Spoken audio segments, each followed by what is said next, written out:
Yoghurt کی عدالت کے بارے میں آج یہ بڑا خاموش یار چلیں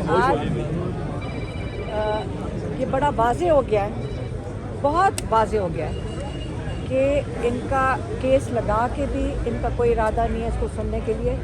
یہ روز ایک نئی چیز اٹھا کے لے آتے ہیں جس کے تحت یہ عمران خان اور بشریٰ بی بی کو رہائی نہ دیں.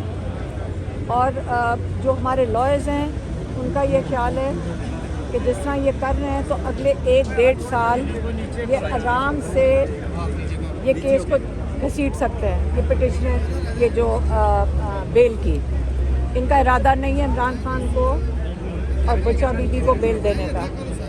یہ تو بہت واضح ہو گیا ہے. دوسرا ہے توشہ خانہ 2 اور توشہ خانہ 2 جو ہے اس کی وہ تو ابھی اس کا بھی کیس لگانے کو یہ تیار نہیں بیل ہیئرنگ کا. تو یہ جو 2 اہم کیسز ہیں یہ جو جج صاحب ہیں ان کو اوپر سے عاصم لاء کے تحت ان کو بھی اجازت نہیں ملی ہے کہ یہ عمران خان کو رہائی دیں. یہ تو بہت واضح ہو گیا ہے. اب ہمیں یہ کنسرن ہے کہ جو عمران خان کا جو زیادہ ہمارے لیے بڑا کنسرن ہے کہ عمران خان کا ہم نے بار کہا ہے کہ عمران خان کی آنکھ اس کے اندر جو مسئلہ ہے. میری بہن ڈاکٹر عظمیٰ نے اس کے اوپر بہت واضح اس کے اوپر ڈاکٹر عظمیٰ اور جو ہمارے ان کے اپنے ذاتی ڈاکٹرز ہیں انہوں نے کہا ہے کہ ہمیں عمران خان کا شفا انٹرنیشنل میں پورا مکمل چیک اپ کروانا ہے تاکہ پتہ چلے کہ کیا وجوہات ہیں کہ عمران خان کی آنکھ کے اندر یہ کلاٹ آیا. ایک یہ بات کریں ٹریٹمنٹ کی، یہ ہمارے ڈاکٹر جاننا چاہ رہے ہیں کہ یہ کلاٹ آیا کیوں.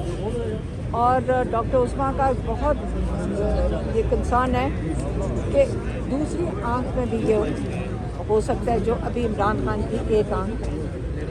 تو یہ جب ہمیں خوشخبریاں سناتے ہیں کہ آنکھ ٹھیک ہو گئی، ہم کس کے کہنے کے اوپر یقین کریں؟ یہ جو سارے کے سارے جھوٹ بولتے ہیں.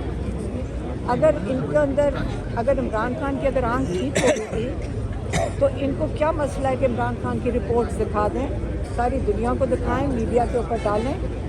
جو سپریم کورٹ نے قبول کر لی تھی وہ رپورٹ تو نہیں تھی. اگر چیف جسٹس یحییٰ افریدی انصاف کرنا چاہتے تو ان کو کہتے ڈاکٹر ایک بلا کے پوچھتے، کسی ماہر ڈاکٹر کا مشورہ لیتے، اس کو عدالت میں بلاتے اور اس سے پوچھتے کہ یہ جو رپورٹ سبمٹ ہوئی ہے سرکاری پیمز ہسپتال سے یہ ہمیں قبول کرنی چاہیے کہ نہیں. انہوں نے کسی ڈاکٹر کی طرف رجوع ہی نہیں کیا کہ کنسلٹ کر کے انہوں نے جلدی سے بغیر 1 منٹ ضائع کیے عمران خان کی جو وہ احمقانہ قسم کی جو میری بہن کہتی ہیں کہ کوئی ڈاکٹر ایسی رپورٹ لکھنے سے پہلے اس کو شرم آ جائے اور وہ اتنا کوالیفائڈ ڈاکٹر ہی نہیں ہوگا. تو جب اس قسم کی رپورٹ چیف جسٹس صاحب ایکسیپٹ کر لیتے ہیں اور اس کی وجہ سے اس کیس کو واپس کو مطلب ریپ اپ کر دیا صحت کو اور پھر کہہ دیا کہ ہائی کورٹ چلے جاؤ. ہم سارے آ کے پھر ہائی کورٹ میں بیٹھ گئے.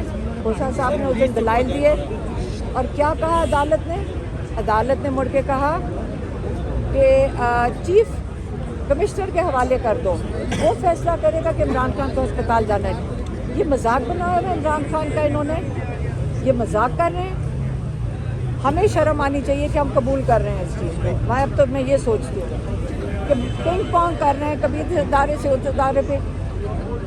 یہ تو کلیئر ہو گیا کہ ان ججز کے ہاتھ میں کچھ نہیں ہے.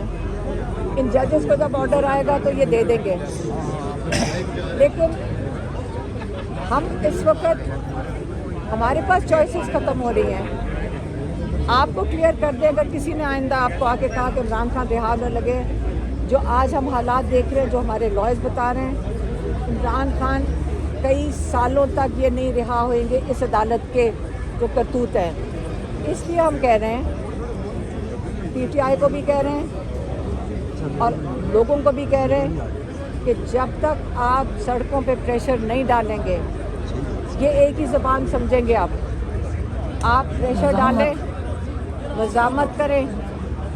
جب تک ہم مزاحمت نہیں کریں گے یہ عدالتیں عمران خان کو کبھی بھی رہائی نہیں دے سکتی کیونکہ ان لوگوں کے ہاتھ میں ہی نہیں ہے رہائی عمران خان کی. یہ انصاف کے ادارے یہ بیچارے جو بیٹھے ہوئے ہیں ججز یہ انصاف ختم ہو چکا ہے. انہوں نے آرڈر اوپر سے آنا ہے. تو آپ اب فیصلہ کریں. ہم نے جو کر سکتے ہیں کر رہے ہیں لیکن اب پی ٹی آئی اور عوام فیصلہ کرے کہ کب آپ نے مزاحمت کرنی ہے, کب ان کے اوپر پریشر ڈالنا ہے. اتنا پریشر ڈالیں کہ یہ عدالت عمران خان کا کیس سنے, بشرا بی بی کا کیس سنے اور ان کو ان کا جو حق بنتا ہے, جو انصاف کے تقاضے ہیں, ان کو رہائی ملے. مہربانی. میڈم عدلیہ سے تو آپ نے کہا کہ عمران خان صاحب رہا ہوتے نظر نہیں آ رہے, تو پھر آپ سمجھتی ہیں کہ واحد راستہ کون سا ہے؟ مزاحمت, پریشر, سڑکوں پہ ساری دنیا سمجھتی ہے. انصاف ختم ہے. انصاف تو آپ کو یہاں سے انصاف آپ عدالتیں ختم ہو گئی. یہاں سے کچھ نہیں ملنا. اور پھر سے میں کہہ رہی ہوں مزاحمت آپ کا آئین آپ کو یہ حق دیتا ہے. ابھی تک جو انہوں نے آئین کو کی تباہیاں مچا رہے ہیں اور یہ تباہ کر رہے ہیں آئین کے اندر جو امینڈمنٹس ڈال کے, پر امن احتجاج انٹرنیشنل لا اجازت دیتا ہے اصل میں. اس لیے یہ بیچارے اگر یہ چاہتے تو آپ کو میں یقین سے کہتی ہوں انہوں نے اس کے اوپر بھی امینڈمنٹ لے آنی تھی. وہ اس لیے نہیں لا سکتے کیونکہ یہ انٹرنیشنل ریکوائرمنٹ ہیں ایک جمہوریت کی کہ اس میں پرامن احتجاج ہو سکتا ہے. تو اب ہم سب کو کہہ رہے ہیں کہ اب آپ تیاری کریں, پی ٹی آئی آگے بتائے کب کرنا ہے, لیکن سڑکوں پہ آئیں, پرامن احتجاج, سڑکیں بھریں. جب تک آپ سڑکوں پہ نہیں آ کے بیٹھیں گے عمران خان کو نہ اس کا علاج ہوگا, عمران خان کی آنکھ کا, اور نہ ہی عمران خان اور بشرا بی بی رہا ہوئیں گے. میڈم آپ نے احتجاج کی بات کی, ایک طرف ہم دیکھتے ہیں عدالتوں سے عمران خان کی آئی روز تاریخ پہ تاریخ مل رہی ہے, دوسری طرف پاکستان تحریک انصاف کی لیڈرشپ ہو یا تحریک تحفظ آئین پاکستان ہو, وہاں سے بھی ہمیں تاریخ پہ تاریخ مل رہی ہے. ہمیں نہیں بلکہ یہ پاکستان تحریک انصاف کے ورکر میں یہ تشویش پائی جاتی ہے کہ احتجاج کا آپ کیا کہیں گے, مطمئن ہے کارکردگی سے لیڈرشپ کی؟ جو یہاں پہ جو لیڈرشپ ہے, یہاں جب عدالت میں ملاقات ہوتی ہے ان کا یہ خیال ہے کہ ان کی یہ فکر ہے کہ جب آپ کال دیتے ہیں تو ہمارے پیچھے لوگ نہیں آئیں گے, یہ کئی لوگ کہتے ہیں. لیکن اڈیالہ پہ پہلا امتحان یہ ہے کہ عمران خان کے ساتھ یکجہتی دکھانے کے لیے اب 10,000 لوگ پہلے اڈیالہ آؤ, اس کے بعد آپ سڑکوں پہ آؤ.